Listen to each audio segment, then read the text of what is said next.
are going to learn a very special, we are going to learn 4 very special structure which will help to improve your spoken English. Yes my dear friends, आज हम लोग कुछ ऐसे structure पढ़ने वाले हैं जो आपके इंग्लिश स्पीकिंग में काफ़ी ज़्यादा वर्क होता है.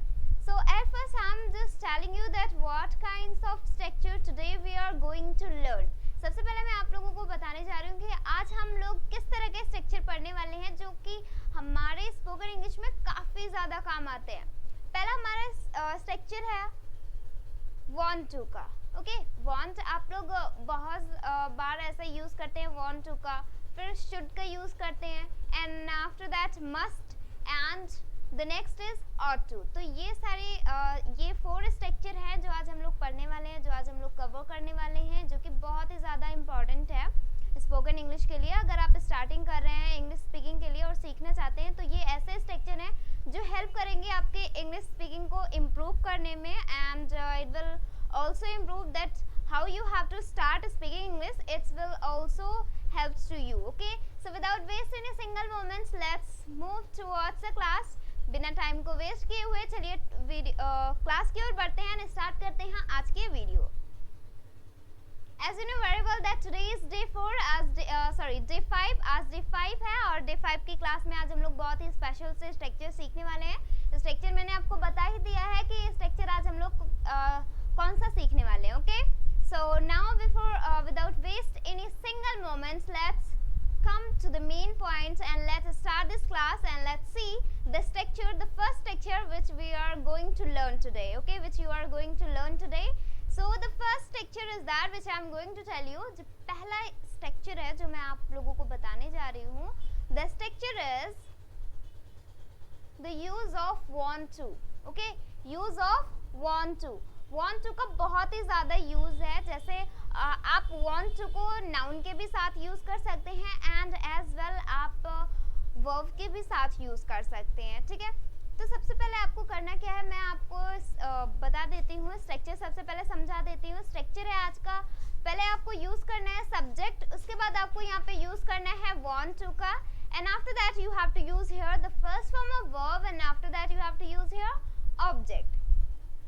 अब मैं आपको सबसे पहले बता दूं कि इसका मतलब क्या होता है. जैसे कि हम यूज़ करते हैं ना, मैं कुछ कहना चाहता हूँ, मैं खाना खाना चाहता हूँ, मैं घूमना चाहता हूँ, मैं बाजार जाना चाहता हूँ, मैं ये काम करना चाहता हूँ. तो जब भी हम इस तरह के सेंटेंस के बारे में बात करते हैं कि मैं कोई काम करना चाहता हूँ, तो वहाँ पे हम यूज़ करते हैं want to का. और एक तरह से want to का और भी यूज़ करते हैं. जैसे जब कोई चीज़ हमें चाहिए होती है, जब वहाँ पे हम नाउन यूज़ करते हैं. जैसे मुझे किताब चाहिए, I want book, बस वहाँ पे क्या हो जाएगा, टू हट जाएगा. ओके, फिर उसके बाद क्या यूज़ करेंगे, मुझे पेन चाहिए, मुझे किताब चाहिए, मुझे साइकिल चाहिए, मुझे फ़ोन चाहिए, मुझे लैपटॉप चाहिए, मुझे कार चाहिए, मुझे घर चाहिए. तो इस तरह से आप इसका भी यूज़ कर सकते हैं want का. ओके, तो सबसे पहले हम इसको पढ़ते हैं, बाद में हम पढ़ेंगे want का यूज़, वो भी नाउन के साथ में. Okay, so the first is that subject, want to, the first form of verb and an object. मैंने स्ट्रक्चर सेंटेंस इससे रिलेटेड आपको बता ही दिया कि किस तरह के सेंटेंस आप इसमें यूज़ कर सकते हैं. तो हमारा पहला एग्जाम्पल लेते हैं. मैं फ़ोन खरीदना चाहता हूँ. ओके, मैं फ़ोन खरीदना चाहता हूँ. इस स्ट्रक्चर पे मेरे पास एक बहुत ही स्पेशल सी स्टोरी है, जो कि स्टोरी मेरी खुद की है. क्या हुआ कि जब मैं ग्रेजुएशन कर रही थी, मेरा बैचलर ऑफ साइंस का फर्स्ट ईयर था, तो मैंने अपने पापा से डिमांड की कि पापा मैं फ़ोन खरीदना चाहती हूँ. उस टाइम मैं फ़ोन खरीदना चाहती थी क्योंकि सारे फ्रेंड्स के पास थे, but I didn't had. So I tell to my father that I want to purchase the phone, मतलब मैं फ़ोन खरीदना चाहती हूँ. ओके, तो यहाँ पे मैंने क्या यूज़ किया है कि मैं फ़ोन खरीदना चाहती हूँ. ओके, तो इसको कैसे यूज़ करेंगे,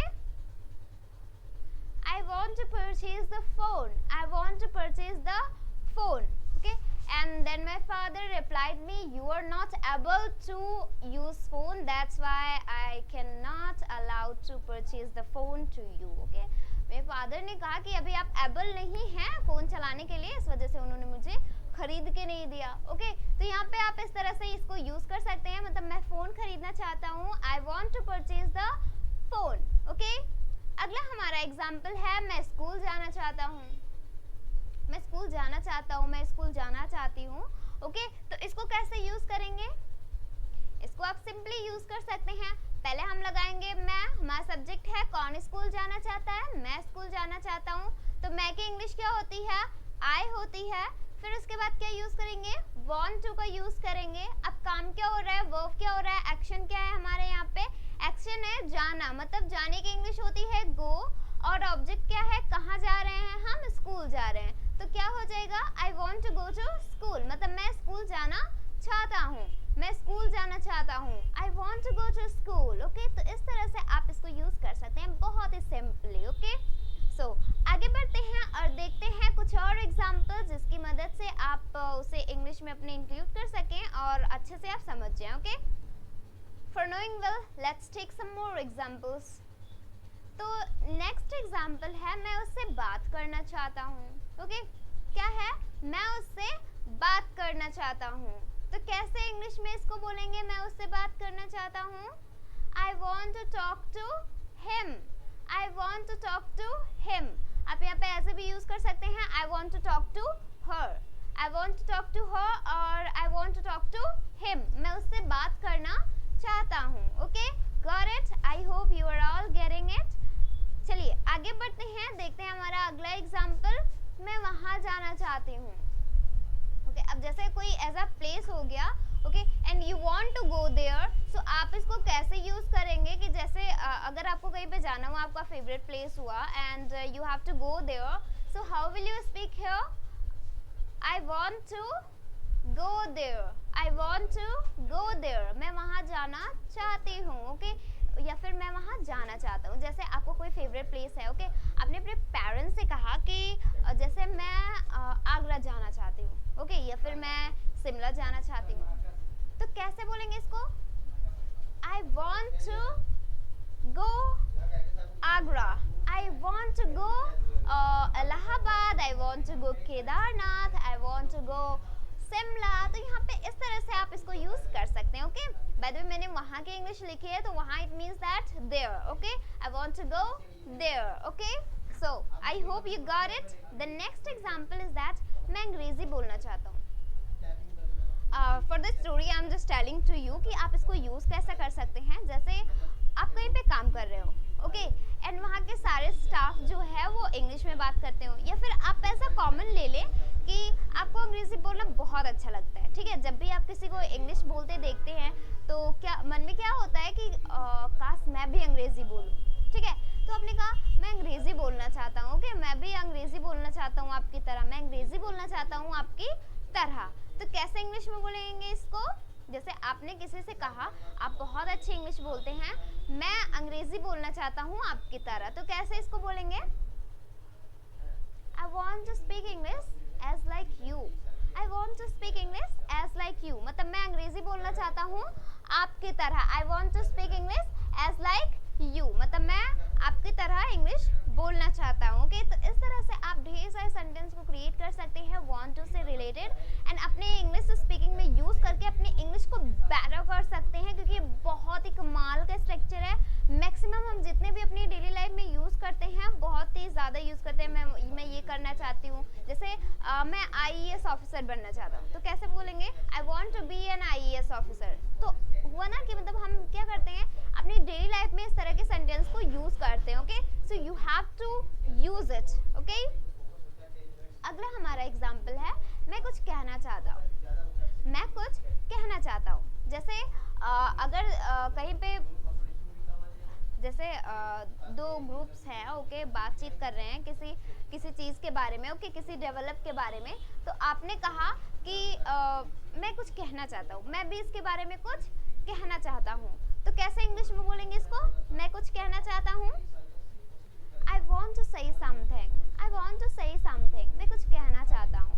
ओके, तो कैसे इसको बोलेंगे? I want to say something. आप इसको किसी भी तरह से यूज़ कर सकते हैं। जैसे आप अपनी फैमिली से अगर कुछ कहना चाह रहे हो और नहीं बोल पा रहे हो, तो फिर हेजिटेट करते जब जाते हैं तो बोलते हैं ना मैं कुछ कहना चाहता हूँ, क्या मैं कुछ बोलूँ? Okay, I want to say something, so may I tell, या फिर मे आई स्पीक। ओके, तो इस तरह से आप इसको यूज़ कर सकते हैं।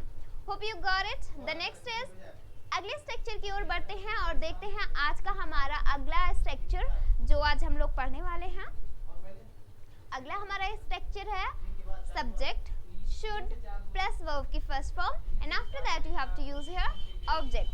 Subject should the first form of verb and then object. अब इसका मतलब क्या होता है, देखिए at first I would like to tell you that what is the means of this. इसका मतलब होता है जब हम किसी चीज के लिए किसी को सजेशन देते हैं, क्या करते हैं, फॉर सजेशन। ओके, जैसे अगर आपको कहना हुआ कि आपको स्कूल जाना चाहिए, ओके, अब सपोज दैट अगर कोई बच्चा हुआ और वो स्कूल ना जाता हो तो आप उसको क्या करते हैं, सजेशन देते हैं ना कि आपको स्कूल जाना चाहिए। अगर आप स्कूल नहीं जाएंगे तो कैसे अवेयर बनेंगे, ओके, तो इसको क्या कर रहे हैं, हम सजेस्ट कर रहे हैं। ओके, अगर आपको कहना हुआ कि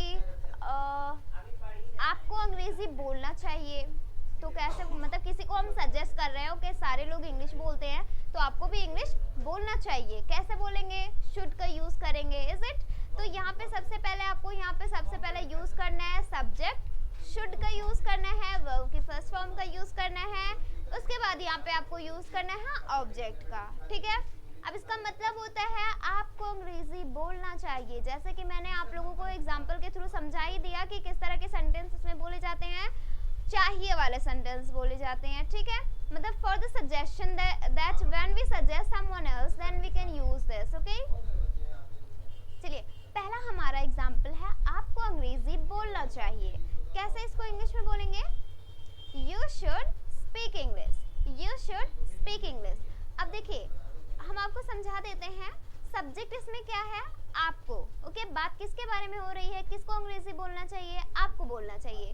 तो आपकी की इंग्लिश क्या होती है, यू। अब क्या लगाएंगे, शुड का यूज करेंगे। यहाँ पे यू शुड, काम क्या हो रहा है, बोलने का। काम क्या हो रहा है, बोलने का ही हो रहा है ना, तो बोलना मतलब स्पीक। अब क्या बोलने की बात हो रही है, इंग्लिश बोलने की बात हो रही है, तो क्या हो जाएगा, you should speak English, okay, you should speak English. आपको अंग्रेजी बोलना चाहिए, you should speak English, okay.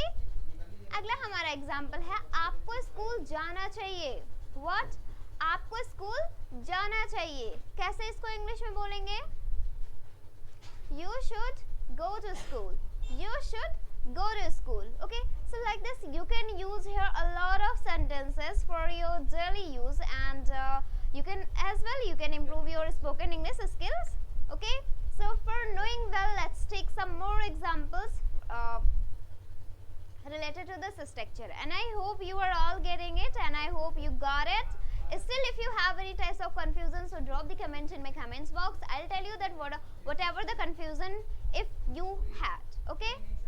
आगे बढ़ते हैं और देखते हैं हमारा अगला एग्जाम्पल जो कि आप अपनी डेली लाइफ में यूज कर सकते हैं, ओके। है हमारा अगला एग्जाम्पल है आपको उससे बात करनी चाहिए, ओके। सपोज दैट आप अपनी फैमिली वाले से गुस्सा है या फिर आप अपनी बहन से या फिर भाई से गुस्सा है, ओके। तो आपके पेरेंट्स आए तो आपसे बोला कि आपको उससे बात करनी चाहिए, इस तरह से आपको नाराज नहीं होना चाहिए। तो कैसे बोलेंगे इसको, you should talk to him, you should talk to him और you should talk to her, okay. तो इस तरह से आप इसको यूज कर सकते हैं। आपको वहां जाना चाहिए, आपको वहां जाना चाहिए, तो कैसे इसको स्पीक करेंगे, you should go there, you should go there, okay. कोई ऐसा स्थान है जो कि बहुत ही ज़्यादा इम्पोर्टेंट है या फिर कोई ऐसा प्लेस है जहाँ पे जाना बहुत ज़्यादा ज़रूरी है, ओके। तो आप किसी को सजेस्ट कर रहे हैं कि आपको वहाँ पे क्या करना चाहिए, जाना चाहिए, ओके। तो कैसे बोलेंगे, you should go there, okay. अगला हमारा एग्जाम्पल है आपको अंग्रेजी बोलना चाहिए। अब सब लोग इंग्लिश बोलते हैं तो आपको अंग्रेजी बोलना चाहिए। कैसे इंग्लिश में बोलेंगे इसको, you should speak English, what, you should speak English. Next example is आपको अंग्रेजी सीखना चाहिए।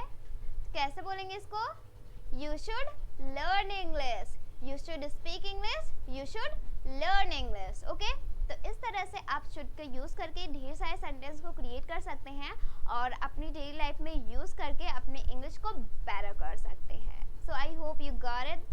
सो now let's move ahead towards next. आगे बढ़ते हैं और देखते हैं आज का हमारा अगला स्ट्रक्चर। हमारा अगला स्ट्रक्चर है मस्ट का। अब मस्ट का यूज हम कहाँ पे करते हैं, जब हम कोई बात करते हैं जरूर, ओके जरूर, जैसे हम कहते हैं ना आपको जरूर वहां जाना चाहिए, आपको जरूर इंग्लिश बोलनी चाहिए, आपको जरूर ये काम करना चाहिए। तो जब भी हम बात करते हैं जरूर वाले सेंटेंस की, तो वहां पे हम यूज करते हैं मस्ट का। अब कैसे यूज करते हैं, सबसे पहले स्ट्रक्चर पे ध्यान देते हैं। तो सबसे पहले हमें यहाँ पे यूज करना है सब्जेक्ट, उसके बाद यहाँ पे यूज करना है must, and after that you have to use here the first form of verb, and after that object, okay? subject, must, verb की first form, object।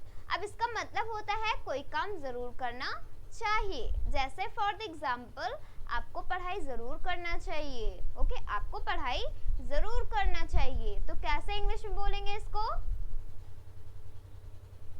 You must study, you must study, आपको पढ़ाई जरूर करना चाहिए, you must study, okay. The next is, अगला example है आपको school जरूर जाना चाहिए, आपको स्कूल जरूर जाना चाहिए। जैसे अगर आपको किसी किड्स को सजेस्ट करना हुआ कि आपको स्कूल जरूर जाना चाहिए, ओके जब आप स्कूल जाएंगे तो आप ढेर सारी चीज़ों को सीखेंगे। तो कैसे इंग्लिश में बोलेंगे इसको, you must go to school, you must go to school. इसको आप अपने घर पे, अगर आपके छोटे भाई बहन है या फिर कोई ऐसा छोटा है, तो with them you can also use it, okay आप उनके साथ भी इसको यूज करके अपनी इंग्लिश को इम्प्रूव कर सकते हैं, उनके साथ भी ये सारी चीज़ें बोल सकते हैं, okay so that they can also improve their skills, okay ताकि वो भी अपनी स्किल्स को क्या कर सकेंगे, सुधार सकेंगे, और जब आप बोलेंगे तो उनकी भी हैबिट बन जाएगी, okay so it's a very important and it's a very easy. अगले एग्जाम्पल की ओर बढ़ते हैं, देखते हैं आज का हमारा अगला एग्जाम्पल। अगला एग्जाम्पल है आपको उससे बात जरूर करना चाहिए, आपको उससे बात जरूर करना चाहिए। कैसे इंग्लिश में बोलेंगे इसको, you must talk to him, what, you must talk to him, आपको उससे बात जरूर करना चाहिए, you must talk to him, okay. अगला एग्जाम्पल है आपको वहां जरूर जाना चाहिए, आपको वहां जरूर जाना चाहिए। तो कैसे इंग्लिश में बोलेंगे इसको, You must go there. What? You must go there. आपको वहाँ जरूर जाना चाहिए, You must go there. तो इस तरह से, कुछ इस तरह से हम इसका यूज़ करेंगे must का, जो कि काफ़ी ज़्यादा यूज़फुल है एंड आपके डेली लाइफ में काफ़ी ज़्यादा हेल्प भी करेगा।